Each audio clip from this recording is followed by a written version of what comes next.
আসসালামু আলাইকুম virtual viewers, সবাই কেমন আছেন? নিশ্চয়ই খুব ভালো আছেন। যে যেখানে আছেন ভালো থাকেন, সুস্থ থাকেন এবং নিরাপদে থাকেন।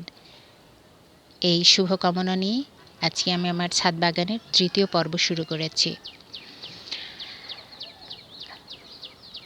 আলহামদুলিল্লাহ, ছাদে এরকম একটা রো থাকলে আপনার কেমন লাগবে? আপনি যখন এখান থেকে হেঁটে যাবেন, আপনার কেমন লাগবে বলুন তো? ফলের বাগান থেকে হেঁটে যাচ্ছেন, ভাবুন তো। যার না আছে সে ভাবুন, যারা আছে তার ভাবার দরকার নেই। তিনি এমনিতেই জানেন যে কেমন লাগবে, কেমন লাগে।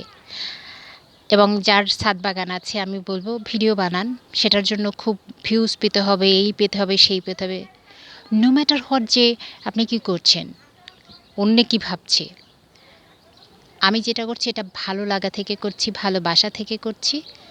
আমার ভালো লাগছে এবং আমি আমার জন্য এটা রাখতে চাই। ধরেন আমি অতদিন বাঁচতে চাই না, বাট আমি যখন কিছুটা সিনিয়র হয়ে যাব, যখন আমার হয়তো এতটা অ্যাক্টিভ থাকতে পারবো না, তখন হয়তো দেখতে পারবো, দেখে ভালো লাগবে। বাট আল্লাহর কাছে আমি খুব প্রে করি আমার এতদিন বাঁচতে চাই না। আমি যতদিন অ্যাক্টিভ থাকতে পারবো ততদিনই আমি বাঁচতে চাই। এর বেশি দিন একটা দিনও না, একটা মুহূর্তও না। আল্লাহর কাছে এটা প্রে করি। প্রত্যেকের একটা ড্রিম থাকে, তো আমার এটা কিন্তু ড্রিম। তো যাই হোক, পিছন থেকে আমাকে খোঁচাচ্ছে বা কী বলে, কদবেল। আমি ভাবলাম এটা কী। তো যাই হোক, ভয় পেয়েছিলাম। এটা হচ্ছে ম্যান্ডারিন। এটি কিন্তু একটা রাখতে পারেন ছাদ বাগানে, কারণ ম্যান্ডারিন প্রচুর ফল দেয়। আর অনেকেই বলেন যে এটা ভীষণ টক, আসলে তা নয়। এটার খাবার সময় হচ্ছে একেবারে পেকে হলুদ হয়ে যাবে, টুসটুসে হলুদ হয়ে যাবে। তখন সময়টা ফেব্রুয়ারি, ওই সময়টা হচ্ছে পারার। আমার এখানে 2 শতাধিক ফল এসেছিলো, বাট এখন হয়তো 40-45টার মতো আছে। বাকিরা সবাই অতি আগ্রহে যাওয়া হয় আর কি, সেটা হলো। আর যথারীতি হলুদ গাছ, এটা কিন্তু শোভাবর্ধনকারী হিসেবে আমি রেখেছি। গত বছর আমি বেশ কেজি খানেক পেয়েছিলাম, একটা ড্রামে লাগিয়েছিলাম। সেখান থেকে হয়তো কিছু হলুদ রয়ে গেছে, সেখান থেকে চারা উঠেছে এবং আলহামদুলিল্লাহ সুন্দর হয়েছে। আর লাগিয়েছি কিসে দেখুন, ড্রাম কিনেছিলাম। এই ড্রামগুলো যে আমি কিনেছি, এগুলো কিনেছিলাম মেবি 300 টাকা করে। সেটার মুখের অর্ধেকটা কেটে নিয়েছি, সেটা রেখে দিয়েছি। আর বাকি ওই যে হলুদ সবুজ ড্রাম দেখছেন, ওই অর্ধেকে গাছ লাগিয়েছি। তো এরকম করে কিন্তু আপনি গাছের সংখ্যা বৃদ্ধি করতে পারেন, ড্রামের সংখ্যা বৃদ্ধি করতে পারেন।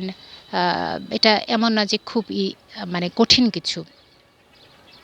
এই পেয়ারা গাছটা একেবারে শেষ হয়ে যাচ্ছিল। আমার মা এই পেয়ারাটা খুব ভালো খান। তো যেটা হয়েছিল গত বছরে, এটা খুব রুগ্ন হয়ে পড়েছিল, বাট ওর ট্রিটমেন্ট করে আল্লাহর রহমতে আল্লাহ ওকে ভালো করে দিয়েছেন। আর আপনি কিন্তু থানকুনি পাতাও রাখতে পারেন। হ্যাঁ, এটা সবজি হিসেবে, শাক হিসেবে অসাধারণ। এটা শাক, সবজি না, ভুল বলেছি। তারপর এই যে ম্যান্ডারিন রেখেছিলাম, তো এখানে একেবারে মানে গোল্ডেন কালার হয়ে যাচ্ছে, কারণ সকালবেলার কচি রোদ্দুর পড়েছে, তো তাই। তো আমি যেটা বলছিলাম যে মাটি রেডি করবেন কিভাবে, এবার একটু কাজের কথায় আসি। অনেক তো বকর বকর করছি, আবার যেটা আপনাদের কাজে না লাগবে তা নিয়ে তাহলে তো বলবেন যে এই ভিডিও দেখে কোনো লাভ নেই। মাটি রেডি করার সিস্টেমটা হচ্ছে, কোকোপিট যদি পাওয়া যায়, অনলাইন থেকে কোকোপিট কিনবেন না, কারণ 1 কেজি 50 টাকা, এটা খুব লসের ব্যাপার। যারা ম্যাট্রেস তৈরি করে তাদেরকে জিজ্ঞেস করবেন যে কোকোপিট কোথায় পাওয়া যায়, অর্থাৎ নারিকেলের ছোবড়ার ডাস্ট। আমি 400 টাকা করে কিনি, বিশাল এক বস্তা, সেটা দিয়ে হয়ে যায়। আমি এ যাবৎ 4-5 বস্তা অবশ্য লেগেছে আমার। তো এটা আমার এখানে অ্যাভেলেবেল। আর গোবর তো গ্রামে কিংবা যারা গরুর ফার্ম করে ওদের কাছ থেকে চেয়ে নিয়ে আসা যায়। আর এই যে কি সুন্দর মালটা ধরে আছে, আলহামদুলিল্লাহ। আর এইটা হচ্ছে চায়না পেয়ারা, প্রচুর হয়, প্রচুর হয়। আমি রিপোর্ট করে দিয়েছি, তো ওই জন্য গাছটা কিছুটা ধকল কাটিয়ে উঠলেও আবার কিন্তু ফল দেওয়া শুরু করবে। আর আমার আপুমণি কি সুন্দর ব্যাগিং করে রেখেছে। আর সাতকি কমলা, অরিজিনালি কমলা, আমাদের দেশীয় কমলা যেটা মিষ্টি কিন্তু, তো সেটা ফুল এসেছিল, গাছ রুগ্ন ছিল আর রাখিনি। আর মিশরীয় মালটা একটা রেখেছিলাম কারণ আমার বোঝার জন্য। আলহামদুলিল্লাহ বেশ কিন্তু বড় হয়েছে, হ্যাঁ, এবং সত্যি সত্যি এটা হলুদ হয়ে যাচ্ছে। তো এটা বোঝার জন্য মিশরীয় মালটা, অনেকে আফ্রিকান মালটা বলে থাকেন, অর্থাৎ বাজারে যে হলুদ মালটাগুলো পাওয়া যায় সেই মালটা। আর এই গাছটা কি সুন্দর ঝোপালো হয়েছে। আর এটা হচ্ছে পোলাও পাতা, আমার ভীষণ পছন্দের, যদিও খাওয়া হচ্ছে না, হ্যাঁ, খাওয়া হচ্ছে না, বাট আমার কিন্তু দেখতে ভালো লাগছে, দেখতে ভালো লাগছে, এবং ভেতর থেকে অনেকগুলো ব্রাঞ্চ হয়েছে। এটা থেকে আমি ইচ্ছে করলে প্রচুর চারা করে নিতে পারবো। তারপর এই যে এটা থেকে চারা করে নেওয়া যাবে। আমি যদি একটু উপর থেকে দেখাই, অ্যাকচুয়ালি সব গাছ থেকে কিন্তু কলম করে চারা করা যায়, এটা কিন্তু খুব কঠিন কিছু না। আর এটা হচ্ছে পানকর্পূর পাতা, পানের আমার কাছে পানও আছে, পানের সঙ্গে মিক্স করে আমি খাই, সুপারি খাই না আমি। তো এখানেও কিছুটা থানকুনি পাতা রাখা হয়েছে। আর মালবেরির চারা, এটা নিয়ে আর বলার কিছু নাই। এবার আসি আমার সফেদায়। আলহামদুলিল্লাহ, প্রথম দিকে সফেদা গাছে প্রচুর খাবার খায়, আমি সেটাই বলছি, ভুল করেছিলাম, ছোট ড্রামে দিয়ে বড় ড্রামে দিতে হবে, তাহলে সফেদার আকার ভালো হবে। এবং এটা কিন্তু অল সিজন, আমার মোটামুটি বেশ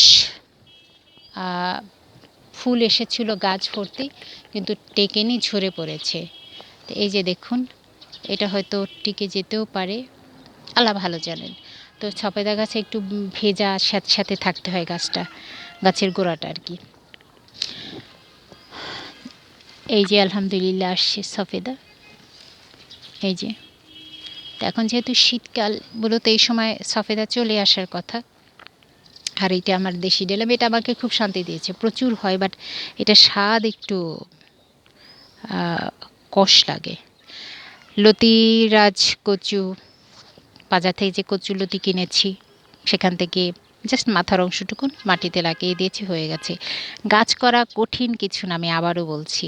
এটা হচ্ছে অলস্পাইস গাছ, আলহামদুলিল্লাহ। তো আমি যেখান থেকে আসছিলাম সেখানে একটু ফিরে গিয়ে দেখাই যে আমার রোটা কোথায় গিয়ে শেষ হলো। আর এটা হচ্ছে আমার ভীষণ পছন্দের এক মিরাকেল বেরি, সত্যি মিরাকেল। কারণ আলহামদুলিল্লাহ, এই যে মিরাকেল আমি আপনাকে দেখাতে পেরেছি, এই যে মিরাকেল বেরি হয়েছে, প্রচুর ফুল আসছিল কিন্তু মিরাকেল বেরি হচ্ছিল না। দেখা যাচ্ছে, হ্যাঁ আলহামদুলিল্লাহ দেখা যাচ্ছে, হয়তো ভিতরে আরও আছে। প্রচুর ফুল আসছিল, আপাতত দুশ্চিন্তা যে আসছে না কেন, আসছে না কেন, হয়তো ভেতরে খুঁজলে পাওয়া যাবে।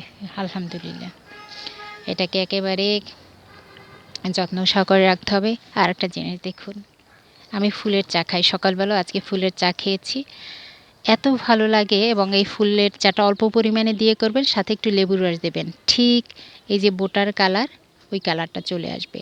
এবং আমি কিন্তু প্রতিদিন সকালবেলা এই শিউলি ফুলের চা খাই। এই গাছটি কিন্তু আমার নিজ হাতের কাটিং করা গাছ, বাগানে আমার গাছ ছিল, সেখান থেকে ডাল এনে আমি কাটিং করে সুন্দর করে প্রসেস করেছি, দেন গাছ হয়ে গেছে। আপনারা চাইলে করতে পারেন। এ সংক্রান্ত যদি কোনো পরামর্শের দরকার হয়, গাছের ওভাবে কোনো রিকোয়ারমেন্ট থাকে, আমাকে জানালে নিশ্চয়ই আমি চেষ্টা করতে পারি।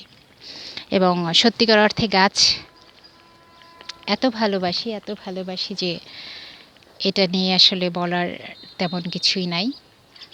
তো এটা হচ্ছে আমার সেই রো, আমি যেখানে গিয়ে শেষ করছিলাম। আজকে আমার তৃতীয় পর্ব, আমি এখানে শেষ করতে চাই, এর বেশি আর আমি এগোতে চাই না। আমি জাস্ট আমার এই রোটা যদি এভাবে একটু দেখাই, তাহলে আমার এখান থেকে 2টা রো হয়ে গেল। এখান থেকে আমি খুব হাঁটাহাঁটি করি,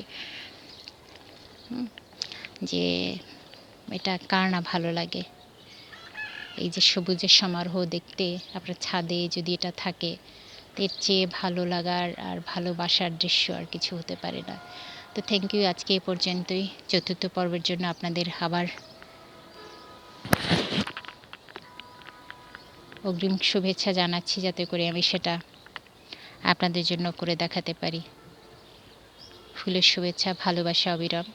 গাছ করুন, বাগান করুন, ভালো থাকুন, সুস্থ থাকুন এবং নিরাপদে থাকুন। আসসালামু আলাইকুম, আল্লাহ হাফেজ।